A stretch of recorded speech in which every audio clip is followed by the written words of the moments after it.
This is part of the sort of biography I've been doing of Glenn Barr, and it's one of his kind of latter achievements.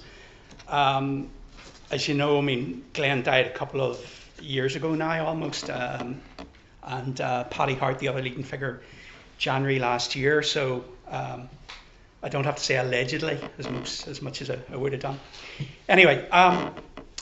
Commemoration of past events has often been a contentious issue in Ireland, even where those involved in a particular area of commemoration appear to share the same objectives. Such was the case with the Island of Ireland Peace Park project, instigated by the Journey of Reconciliation Trust, or JORT for short. JORT was dominated by two strong-minded and charismatic individuals, Paddy Hart and Glenn Barr. Hart, a veteran Fine Gael TD from Donegal, and Barr, the chief executive of Maydown Ebrington Group and the former leading UDA spokesman in the 1970s. Where's my, down here. It was hardly surprising that Glenn Barr would be involved in a project like the Journey of Reconciliation Trust. He had family members who had served in the First World War and a strong sense of the enduring importance of the events of that war. As an Ulsterman from Derry, he also believed that Irish nationalists who had served in the British Army had been denigrated or expunged from Irish nationalist history because their experiences did not fit into the narrative of Ireland's struggle against British imperialism. His own personal experiences during the course of the Troubles and his belief in the need for reconciliation within Northern Ireland and for good relations between North and South meant that the events of the First World War was an area in which these issues could be explored. Hart was a veteran. Oops. Here we go. Hart was a veteran Fine Gael TD for North East Donegal, a county which shared most of its border with Northern Ireland, had a significant Protestant population, and particularly in East Donegal, and traditionally looked at Derry as its main port. Although a Fine Gael member of the Irish Parliament, Hart had a long history of questioning the established nationalist historical narrative. Hart's mother had grown up in the waterside area of Derry and believed that it was wrong that Irish soldiers from a Catholic background who served in the First World War should be forgotten. Hart visited the Western Front battlefields in 1996, and on 19th of September, the day he set out, the Belfast Telegraph published an article by him entitled "Shame of the Forgotten War Dead." Hart expressed the desire to see political leaders from the Irish Republic visit the Somme and noted, "To continue to stay away and not give proper recognition is a blemish on our Christian teachings and beliefs, and irreverent to the teenage dead of Ireland who gave their lives in defence of small nations to make our world a better and safer place in which to live." It was clear that Hart's primary interest was on Irish nationalism, remembering Irish soldiers who served in the First and Second World Wars. The article referred to Protestant and Catholic Irish, but did not use the words unionist or nationalist, nor significantly was there any mention of using recognition of the service of Irish soldiers at the Somme and other battles as a way of improving British-Irish relations. In the course of the visit, Hart and his wife attended some of the Western Front cemeteries and monuments and spoke to an invited gathering at the Perron War Museum on the Somme. In Hart's view, there had been a huge contribution by Northern Irish Protestants, but Catholic Ireland's part had been largely forgotten by successive Irish governments. In the wake of this visit, he met Northern Ireland Secretary of State Sir Patrick Mayhew and told Mayhew that they were planning a fact-finding trip to the Somme in Flanders to establish if they could find ways to commemorate the dead of both communities. Hart also noted by this time he was using the name A Journey of Reconciliation to organise the fact-finding group. Glenn Barr recalled his initial involvement in the project following the Belfast Telegraph article by Hart. As he said, "Paddy and I became great personal friends over the years. He rang me one day and said, 'Did you read my article in the Belfast Telegraph?' I said, 'No, I hadn't seen it.' He said, 'Why don't we get a lot of people together and take them over to France and get things going?' He said, 'Now it's going to be dangerous for us.' So we talked about it. He said, 'We're going to get flack over this.' And I said, 'So what's new?' So Paddy started raising money to take 50 people out to France. On the 10th of November 1996, the party of 50 people left Dublin to travel to the war graves on the Western Front. Among this group were former Taoiseach Garret Fitzgerald, David Irvine of the PUP, Gary McMichael of the UDP, former UDA leader Andy Turry, and Protestant and Catholic Church representatives. Gary McMichael of the UDP, meanwhile, saw the visit as a pilgrimage. A Journey of Reconciliation Trust publication noted the emotional impact the visit had on those who took part, and emphasised the issue of reconciliation. During the visit, many of those present believed that the influence and sad memories of the events surrounding World War I could still greatly influence present-day Ireland, which led to consensus that there was a need to encourage people from both communities to visit these places of reconciliation, in the belief that if they witnessed the magnitude of the carnage, the horror of war, and the hopelessness of those young men from both sides, trapped only to be released by death, then they would never again use violence in Ireland. During the visit, Barr was also struck by the small scale of the 16th Irish Division monument and saw it as a reflection of how Irish nationalism had blotted out the memory of Southern soldiers' experiences in the First World War. A subsequent meeting in Dublin led to discussions about a monument to recognise the sacrifice of Irish soldiers in the First World War. Another important issue was where the monument should be located. At a meeting of the Somme Heritage Centre at Cunlig in County Down, history teacher Willie Rose raised the possibility of Messines in Belgium as an option, as this was the location of a battle where Northern and Southern Irish soldiers had fought side by side in 1917. The Battle of Messines in June 1917 saw soldiers from the mainly Protestant 36th Ulster Division fight alongside the mainly Catholic 16th Irish Division. In advance of the attack, 19 huge underground mines containing almost £1 million of explosives were detonated along Messines Ridge at 3:10 a.m. on the 7th of June 1917. At the time, it caused the largest man-made explosion in history and created a crater 60 feet deep and 260 feet wide. An estimated 10,000 German soldiers were killed in the explosion. The British Army then stormed the ridge overlooking Ypres from the south. Although the attack was considered a success, there were 24,000 British Army, mainly Irish casualties. The town of Messines itself was liberated later that month by New Zealanders. That's just what happened to be down in New Zealand a couple of years ago, and it shows the fact that that there really was a world war as part of an exhibition he had at the National War Museum in Wellington, or Wallington as they'd say. So they'd taken some of this from the battlefield. It was on display in Wellington in that exhibition.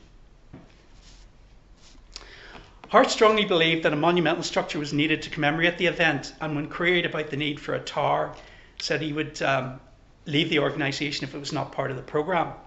He envisaged the monument as being the same size as the 110-foot high tower in Glendalough, County Wicklow.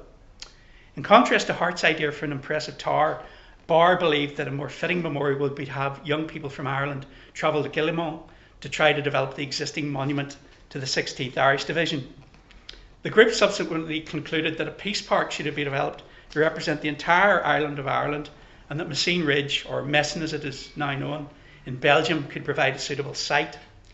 In January 1997, a steering group was established to develop the idea, and it was decided to acquire a site which would contain a round tower and 4 garden areas representing each province of Ireland.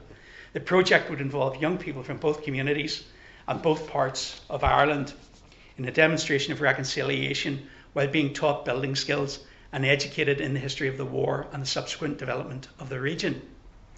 In March, a group visited Messines, or as I say, Messines, to discuss the issue with the Burgomaster, or Mayor, and Messines Council.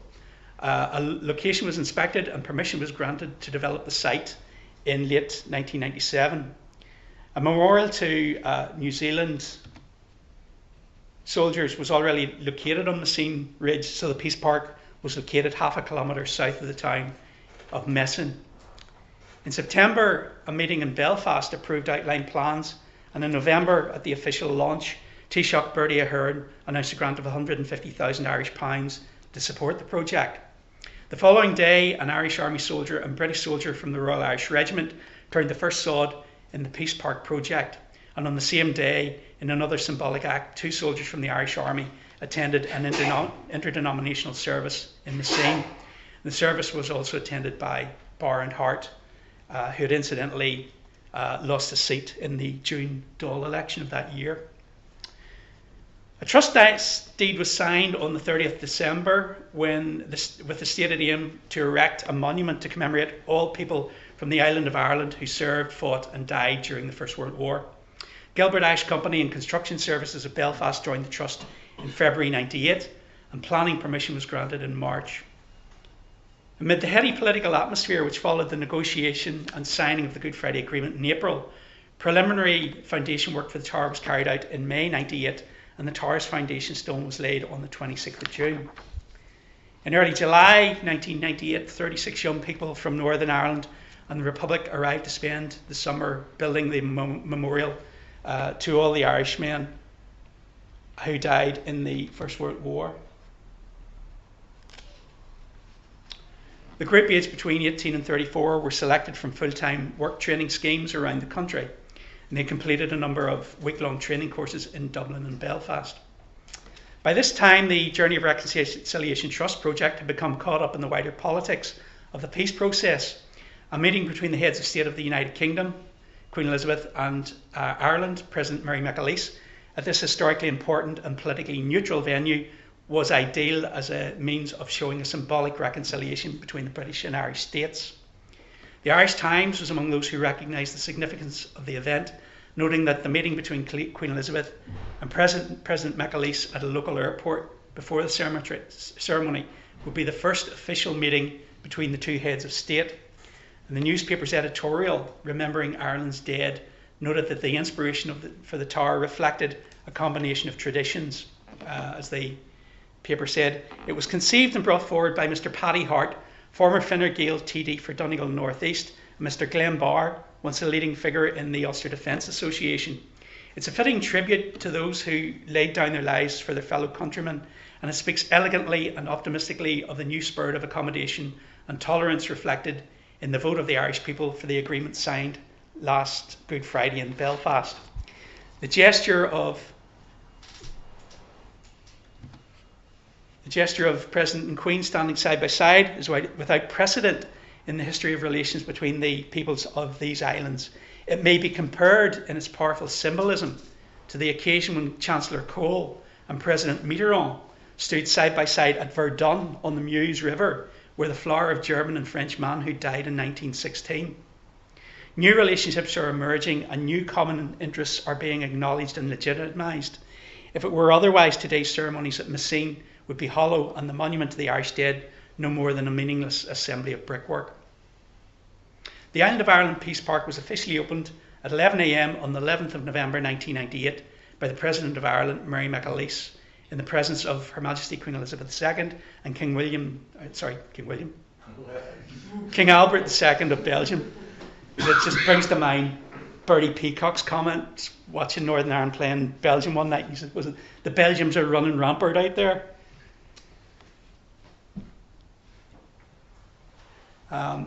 An estimated 1,200 people attended the opening service. Later, Mary McAleese addressed a reception in Messines to mark the inauguration of the Peace Park, and she commented, "Those whom we commemorate here were doubly tragic. They fell victim to a war against oppression in Europe. Their memory too fell victim to a war for independence at home in Ireland. In the history of conflict which has blighted my homeland for generations, respect for the memory of one set of heroes was often at the expense of respect for the memory of the other. Today we are keenly aware that if we are to build the culture of consensus promised by the Good Friday Agreement, then we need to create a mutually respectful space for differing traditions, different loyalties, for all our heroes and heroines. Men of the 36th Ulster Division and the 16th Irish Division died here. They came from every corner of Ireland. Among them were Protestants, Catholics, Unionists and Nationalists. The differences transcended by a common commitment not to flag but to freedom. I do not think that it is too bold to suggest that this day has been a day of historic significance." Later she continued, "The Peace Park does not invite us to forget the past, but to remember it differently. We pray that just as this park has changed the landscape of Belgium, so too it may help change the landscape of our memory."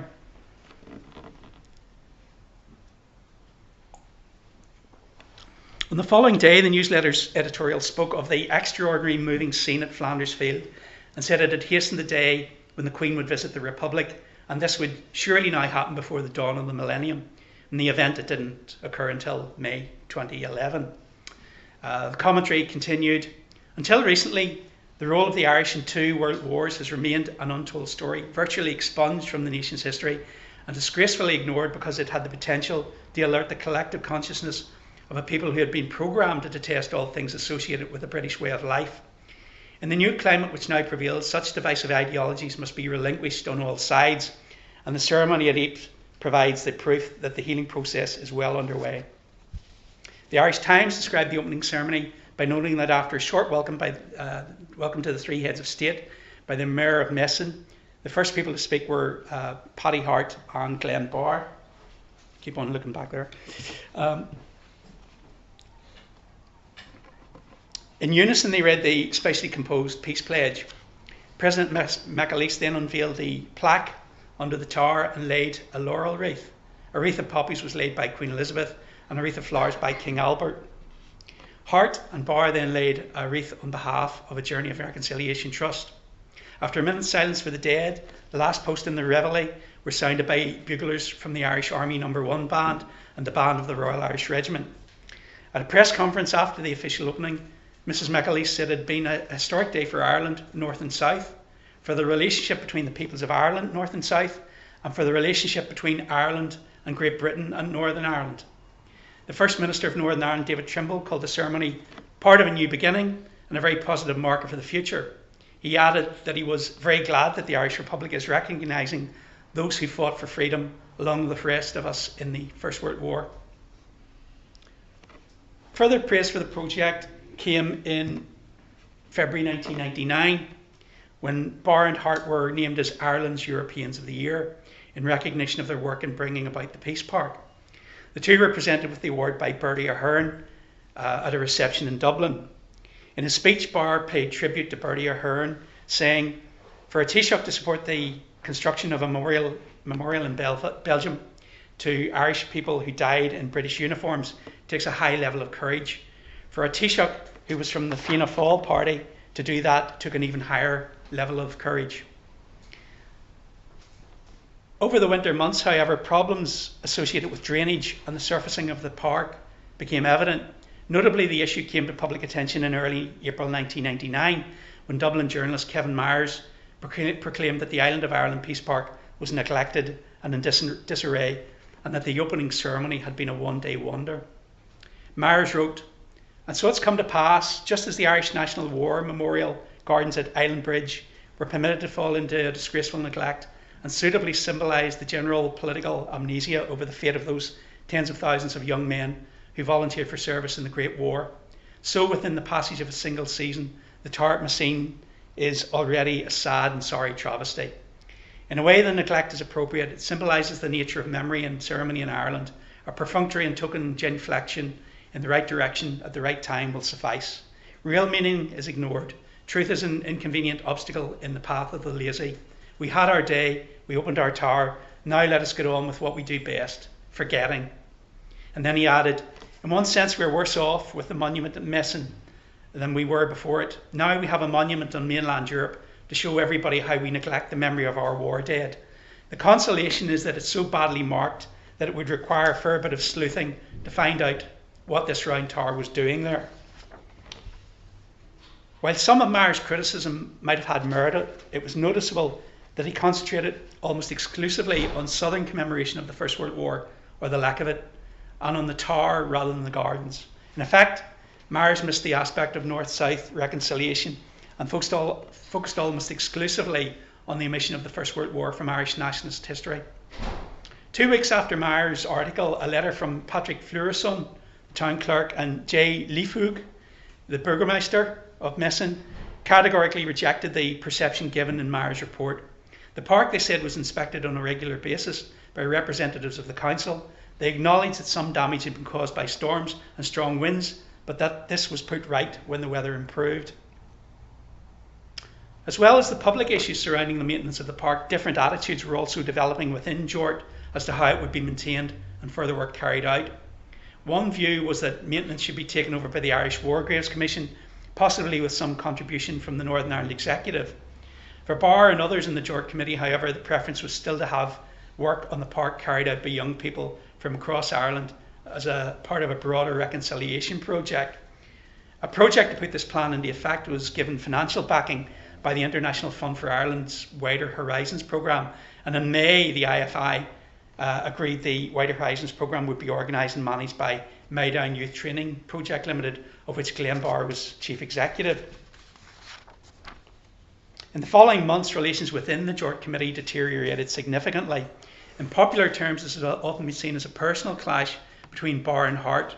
But for Barr, however, these differences were rather a case of Hart pursuing a separate course from the rest of the committee.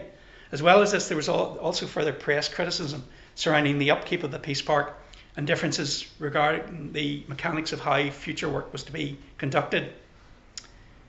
Despite this, by late July, trainees were on site, had completed a clean-up and were acting as guides for visitors to the Peace Park. Critical articles about the park in the Sunday Times and the Derry Journal had been challenged, and both had agreed to print retractions, while BBC Northern Ireland had run a feature on the actual situation at the park. On the 3rd of August 1999, Barr, as joint executive chairman of Jort, wrote to President McAleese, responding to earlier criticism and explaining that work on the site was delayed because funding had been slow coming through. He recognised, however, that we do not have the resources, and more importantly, if resources were available and the site was landscaped by contractors, we're defeating the entire objective of the project, which is to take young people from both traditions and both parts of Ireland to participate in the reconciliation process by working together on the site. But despite internal differences, there's still room for optimism, and on the 9th of November, Derry students involved in the Messine project laid a wreath in memory of Irish soldiers killed in the First World War. The students then travelled to Dublin and also laid a wreath at the Island Bridge Memorial before leaving for Messine.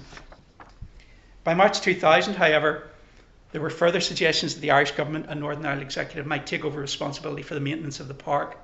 In October 2000, there were proposals for the upgrading and management of the Island of Ireland Peace Park from the Office of Public Works in Dublin and the Construction Service of the Department of Finance and Personnel in Northern Ireland. The proposals noted that the development of the park was a magnificent achievement for a voluntary trust. This has been acknowledged by the attendance of 3 heads of state at the official opening, and the fact that the park continued to attract the wholehearted support of the community of Messine. It's also attracting a significant number of visitors. However, because of funding difficulties, the trust was unable to complete the park to the extent that it would have wished. Similarly, maintenance work since the official opening has been intermittent, and the cost of the upgrading and maintenance was put at approximately 325,000 Irish pounds. The Jort Annual General Meeting in October 2000 saw a number of nominations, elections, resignations and withdrawals, which left the retired Irish Army officer, Lieutenant General Jerry McMahon, who Barr found to be a strong-minded and likeable character, as chairman. Such was the public awareness of disagreements within Jort by this time, however, that by May 2001 there were suggestions that a new trust should be formed. Funding difficulties were also becoming more acute, and on the 29th of May 2001, a meeting of the trustees of Jort suggested that the Irish Office of Public Works and Construction Northern Ireland be asked to take over maintenance of the Peace Park. Barr was still concerned, however, about the continuation of the project with young people working together on the park. On the 24th of May 2002, James Barden, the Jort treasurer, wrote to Barr noting that a lease handling responsibility for the park had been signed with the Belgian company and Jerry McMahon on behalf of the trust. It had been approved by the Irish government and by the NIO. The Irish government would pay $50,000 and the NIO would make a similar contribution, which would enable them to pay off the contractors. On the 26th of June, Barr wrote to Patrick Fleurison, Secretary of the Journey of Reconciliation Trust in Belgium, expressing his concern that the project had been hijacked by OPW in terms of the vision of what the Peace Park was intended to be. By July, however, OPW and Construction Services Northern Ireland were set to take over the management and maintenance of the Peace Park. And the transfer was achieved with the support of Bertie Ahern and David Trimble, who had approved £500,000 to upgrade the landscaping and provide a garden. In November 2002, responsibility for the upkeep of the park was officially handed over to the Office of Public Works and Construction Services Northern Ireland, and gardeners from the Commonwealth War Graves Commission agreed to tend the park, securing the future upkeep of the Peace Park. Hart, in his autobiography, didn't discuss the differences within Jort, although he failed to mention Glenbar by name. Referred to him as the northern chairman, but that was as far as he went. He didn't discuss the differences within Jort, but commented, "Suffice it to say that I am happy that the memory of those fine men and women from all parts of the island of Ireland who made the supreme sacrifice during the terrible war is now fittingly commemorated in the island of Ireland Round Tower and Peace Park at Messines, Belgium." For Barr, however, the disappointment lay in the fact that the monument had become an end in itself. As well as this, the fact that the Peace Park was now largely maintained by the Irish government meant that the crucial element of North-South reconciliation had largely been sidelined or forgotten. "We were just there as an afterthought," Barr noted. Although in Derry itself, I missed a few there. No, here we go. Although in Derry itself, the commemoration appeared to have had some positive effects. A couple of senior Sinn Féin members in that part taking part in the commemoration of the battle, the start of the battle in Derry in 2015.